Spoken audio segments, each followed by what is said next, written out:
Man's death sparks outrage and raises questions about trucking industry practices. Many of you told News 10 you were upset after yesterday's story about a fatal accident involving a semi and an SUV.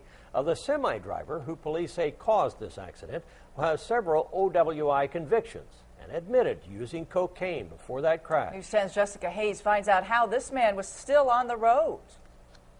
Ryan Kelly would be 26 on December 11th. Instead, he'll be buried Wednesday.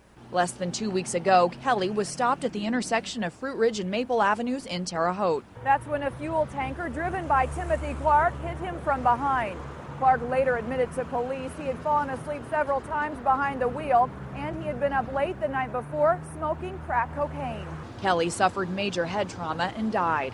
According to a police report, Clark has 3 convictions for operating a vehicle while intoxicated. He was also driving on a suspended license. So how was he still on the road? There's not a law that I'm aware of right now that if he had a DUI conviction in '79 and 1980 that would prohibit him from driving here in the year 2010. But his third OWI arrest was from December 2009 with a conviction this past June. Each year, Watts says employers must do motor vehicle checks. Even if this arrest happened after the last check, Clark was still required to tell his employer. He could have fell within a window that they would not have noticed this on his record. Or 2, they just overlooked it. Allowing Clark on the road in a semi, pulling a tanker full of gas. Commercial motor vehicle drivers are required to take a drug test when they're newly hired. And then the company is required to annually perform random drug testing on their drivers. Clark's employer, Nelson Oil, refused an interview, but did say Clark passed a drug screen 3 days before the accident.